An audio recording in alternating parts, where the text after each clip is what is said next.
Hello students, welcome back. आज हम बात करेंगे अपने नए chapter motion in a plane की। उससे पहले मैं आपको एक छोटी सी चीज़ बताना चाहता हूँ जो आपने 9th क्लास में भी पढ़ी थी, स्केलर क्वांटिटी और वेक्टर क्वांटिटी। राइट, सब फैमिलियर है इनसे। क्या थी? स्केलर क्वांटिटी का मैग्नीट्यूड होगा, वेक्टर क्वांटिटी का भी मैग्नीट्यूड होगा। स्केलर क्वांटिटी की डायरेक्शन नहीं होगी और वेक्टर क्वांटिटी की डायरेक्शन होगी। तीसरी इंपॉर्टेंट बात जो आपने नहीं पढ़ी थी, मिस कर दी थी, वो आज मैं आपको बताऊंगा, वो बहुत ज़्यादा काम की है। स्केलर क्वांटिटी जो ऐड होंगी वो लॉज ऑफ अलजेब्रा के अकॉर्डिंग ऐड होगी, जबकि जो वेक्टर क्वांटिटीज ऐड होंगी वो लॉज ऑफ वेक्टर्स के अकॉर्डिंग ऐड होगी। अब ये क्या बात हुई? देखो, अब ये ऐड होना क्या है।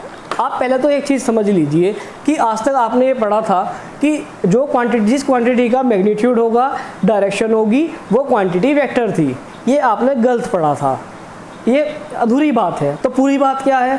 जिन क्वांटिटी का, देखो क्वांटिटी है, क्वांटिटी का मतलब जिसको मेजर किया जा सकता है, सो क्वांटिटी बोलते हैं। जैसे लेंथ, मास, टाइम, इन सबको मेजर किया जा सकता है, तो ये क्वांटिटी है। ठीक है, तो क्वांटिटी है तो न्यूमेरिकल वैल्यू तो जरूर होगी उसकी, कुछ ना कुछ। आपने कोई मेजर किया भाई 20, 30, 50, कुछ ना कुछ न्यूमेरिकल वैल्यू तो होगी। तो ये वाली क्वांटिटी हो या ये वाली, तो मैग्नीट्यूड तो होगा ही होगा। तो ये तो, इसको तो भूल जाओ आप, ये तो होगा ही होगा। अब अगला सवाल आता है कि मैग्नीट्यूड के साथ साथ अगर डायरेक्शन भी है, तो आपने 9th में क्या कहा था? मैग्नीट्यूड के साथ डायरेक्शन है तो वो वेक्टर होगा, फॉर एग्जांपल वेलोसिटी। और अगर मैग्नीट्यूड के साथ डायरेक्शन नहीं है तो वो क्या होगी? स्केलर क्वांटिटी होगी, फॉर एग्जांपल स्पीड। भाई स्पीड और वेलोसिटी में क्या डिफरेंस है? स्पीड के अंदर मैग्नीट्यूड है, डायरेक्शन नहीं है। और आपका जो वेलोसिटी है उसके अंदर मैग्नीट्यूड भी है, डायरेक्शन भी है, इसलिए वो वेक्टर क्वांटिटी है। यही तो पढ़ा था, लेकिन मैं आपसे कह रहा कि ये अधूरी जानकारी है। तो पूरी क्या है? Vector quantities algebraically laws of algebra के अकॉर्डिंग ऐड नहीं होगी। वेक्टर क्वांटिटी जो होंगी वो लॉज ऑफ वेक्टर के अकॉर्डिंग ही ऐड होंगी। अब आप कहोगे सर ये क्या आप नई बात बता रहे हो, ऐड करने का तो एक ही तरीका है। नहीं, एक तरीका नहीं है, ऐड करने के 2 तरीके हैं। अब इसी बात को जरा यहाँ पे एग्जांपल्स की हेल्प से समझते हैं। देखो, आप मुझे एक बात बताओ कि इलेक्ट्रिक करंट है कि अगर ये 2 वायर हैं, इसके अंदर 2 एम्पियर करंट है और ये दूसरा वायर है, इसके अंदर 3 एम्पियर करंट आ रहा है, और इन दोनों वायरों को कंबाइन करके एक दूसरे वायर से जोड़ दिया, तो यहाँ पे करंट बताओ कितना होगा? क्वेश्चन समझ आया? एक वायर है उससे 2 एम्पियर करंट आ रहा है, दूसरे वायर से 3 एम्पियर करंट आ रहा है। इस वाले वायर में करंट बताओ कितना होगा? 5 एम्पियर। ठीक है, अच्छा मुझे आप एक बात बताओ, 5 एम्पियर होगा, यहाँ तक तो कोई कन्फ्यूजन नहीं है। जो बात बतानी है वो ये है कि इसके ये करंट है, इलेक्ट्रिक करंट है ना, तो इसके पास मैग्नीट्यूड है 5 एम्पियर। क्या है मैग्नीट्यूड? पहला टेस्ट पास। दूसरा, डायरेक्शन आप सब जानते हैं, करंट की डायरेक्शन होती है पॉजिटिव टू नेगेटिव, दूसरा टेस्ट पास। तीसरा, देखो अगर आपके हिसाब से मैग्नीट्यूड भी है, डायरेक्शन भी है, तो इलेक्ट्रिक करंट को वेक्टर हो जाना चाहिए था, लेकिन इलेक्ट्रिक करंट वेक्टर नहीं है, स्केलर है। कारण जानिए क्यों? इलेक्ट्रिक करंट के बाद मैग्नीट्यूड भी है, डायरेक्शन भी है, लेकिन 2 और 3, 5 एल्जेब्रिकली ऐड हो गया, कोई नियम नहीं लगाना पड़ा ऐड करने के लिए। तो इसका मतलब इलेक्ट्रिक करंट कैसी क्वांटिटी रही होगी? स्केलर क्वांटिटी, क्योंकि करंट को ऐड करने के लिए जो एल्जेब्रा, आज तक आपने जो ऐड करने का तरीका पढ़ा था उसको बोलते हैं एल्जेब्रिकली ऐड करना, उस तरीके से ये ऐड हो गया। तो कोई बहुत बड़ी बात नहीं हुई, तो इसलिए ये क्या है? स्केलर क्वांटिटी है। अब आप कहोगे सर इसमें क्या बड़ी बात होगी? बड़ी बात समझिए, आप जानते हैं बस पहचानते नहीं हैं। कैसे? वो भी देखिएगा। ये एक वुडन टेबल है सपोज, और मैंने इसके ऊपर एक वुडन ब्लॉक रख दिया। कोई भी एक टेबल ले ली और उसके ऊपर एक वुडन ब्लॉक रखा हुआ है ये, राइट। अभी पहले इसको भूल जाओ, इसको मैं छिपा लेता हूँ।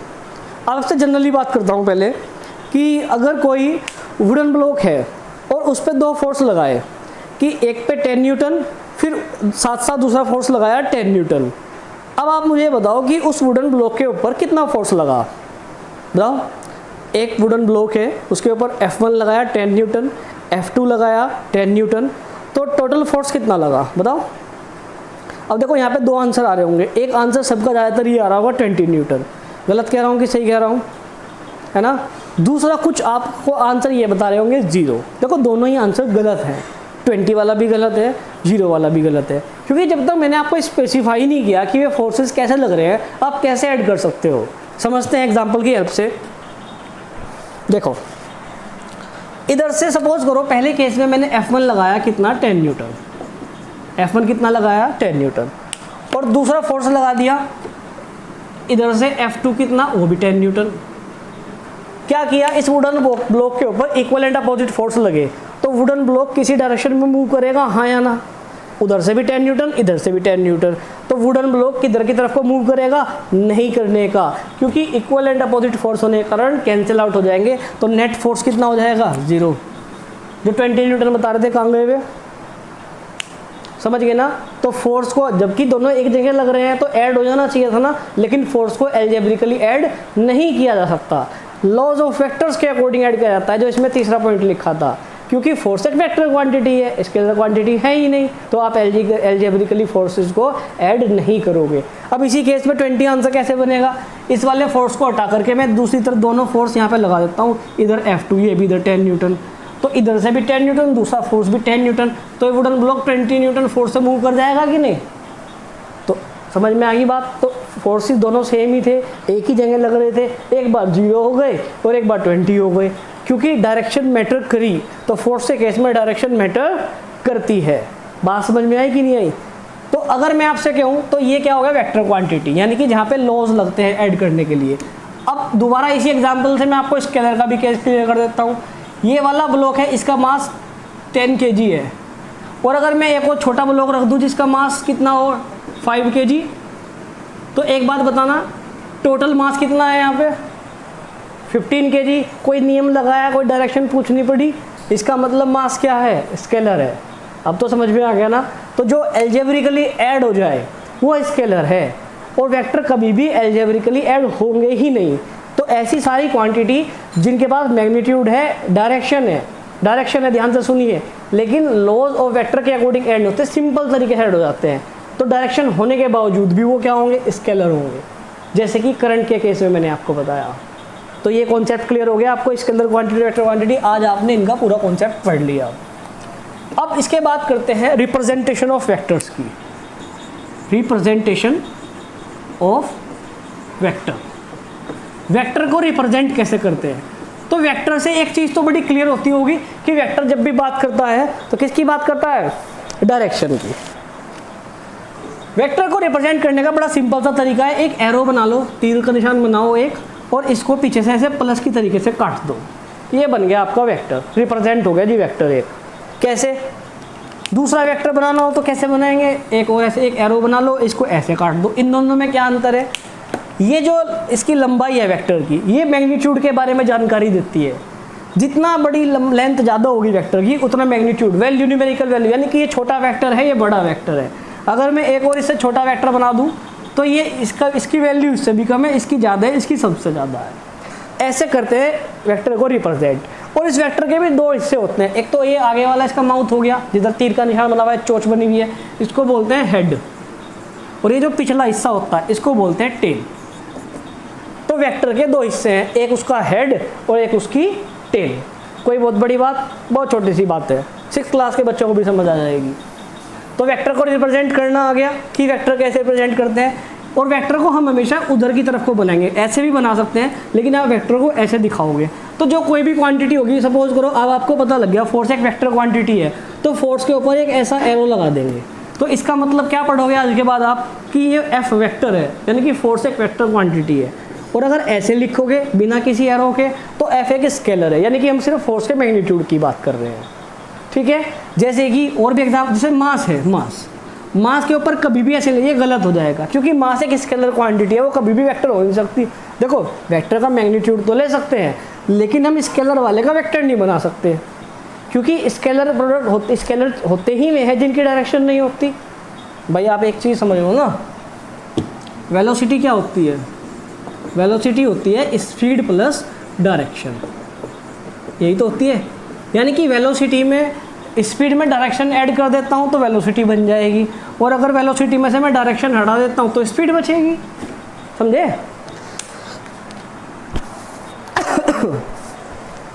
तो आगे बढ़ते हैं। तो वेक्टर्स को रिप्रेजेंट करना आ गया आपको। अब आगे बढ़ते हैं कैसे करेंगे इस चीज़ को। अब नेक्स्ट टॉपिक आता है आपका पोजीशन वेक्टर्स। क्या, पोजीशन वेक्टर्स। देखो नाम से पता लगा जो वेक्टर पोजीशन के बारे में बताए। इससे पहले मैं आपको एक बहुत ही इंपॉर्टेंट बात बताना चाहूँगा। यहाँ पर मैं बात कर रहा हूँ प्लेन की। अब ये प्लेन क्या होता है, क्योंकि चैप्टर का नाम क्या है हमारा, मोशन इन ए प्लेन। तो मोशन तो आप पढ़ते ही आ रहे हैं अब तक, मोशन क्या होता है ये तो बताने की ज़रूरत नहीं है। ये प्लेन क्या होता है, मैंने ऐसे भी स्टूडेंट्स देखे 12th पास आउट कर लेते हैं, वो प्लेन ही नहीं समझा पाते दूसरे को, उनको सारे क्वेश्चंस भी आते हैं, मैथ्स में भी है प्लेन, लेकिन वो प्लेन का उनको जनरली मतलब नहीं पता होता। उनसे पूछो क्या है प्लेन तो पता नहीं है। तो प्लेन क्या होता है आप समझिए, आपको पता होना चाहिए। देखो प्लेन बोलते हैं स्टूडेंट्स कोई भी 2 डायमेंशनल अगर ऑब्जेक्ट है या फिगर है उसको प्लेन बोलते हैं, 2 डायमेंशन को, यानी कि जिसकी लेंथ है ब्रेड्थ है उसको प्लेन बोलते हैं। आपकी नोटबुक का जो पेपर है वो भी एक प्लेन है, क्योंकि उसकी लेंथ है ब्रेड्थ है हाइट नहीं है, 2 ही डायमेंशन है, 3 डायमेंशन नहीं है।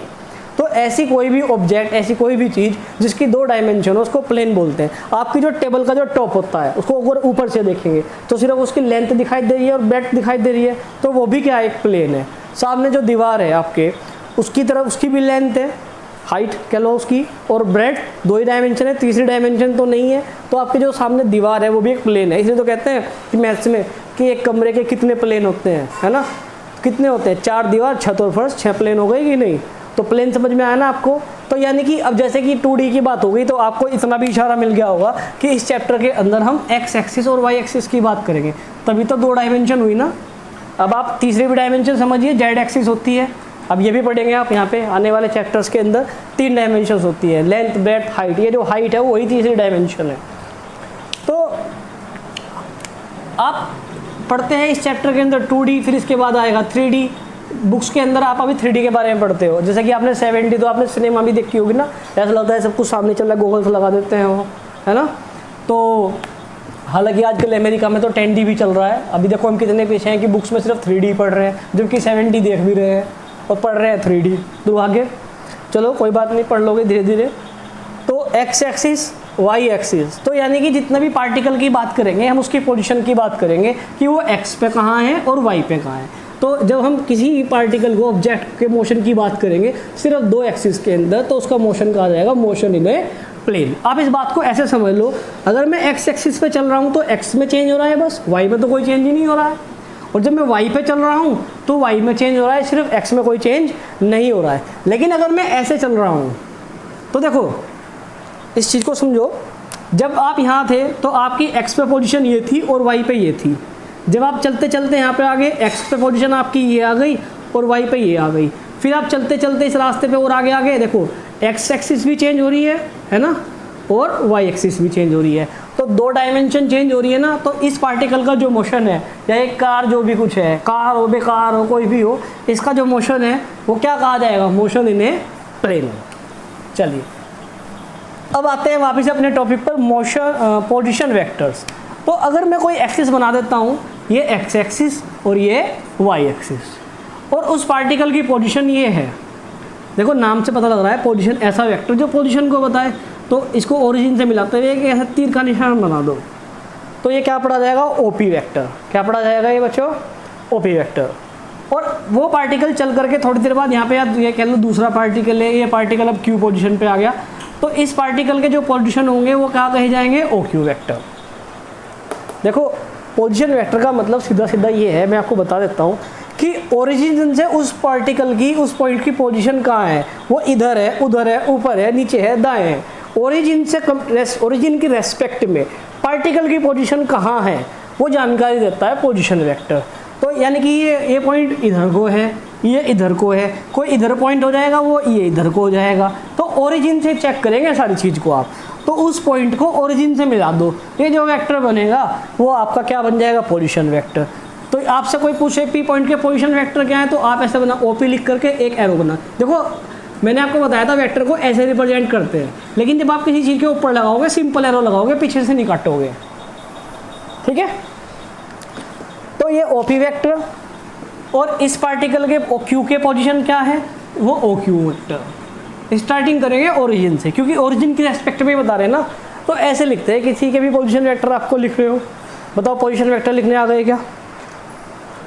अब बात करेंगे हम डिस्प्लेसमेंट वेक्टर की।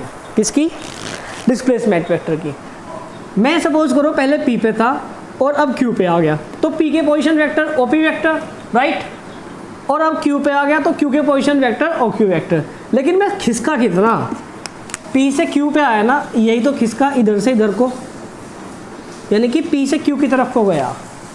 तो ये क्या होंगे, इसके जो पोजीशन वेक्टर होंगे वो क्या होंगे, पी क्यू वेक्टर।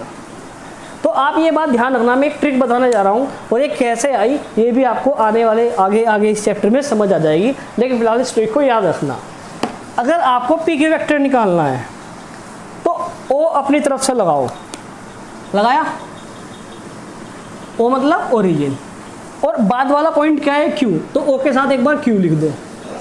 क्या करना है, ओ अपनी तरफ से लगाओ ओरिजिन, ओरिजिन के साथ एक बार तो लास्ट जो बाद में वो लिखो ओ क्यू वेक्टर, ठीक है, माइनस, फिर ओरिजिन लगाओ और ओ के साथ एक बार पी लिखो ओ पी वेक्टर। तो अगर आपको पी क्यू वेक्टर के पोजीशन वेक्टर निकालने हैं तो वो ऐसे निकाले जा सकते हैं। ये एक फार्मूला बन गया।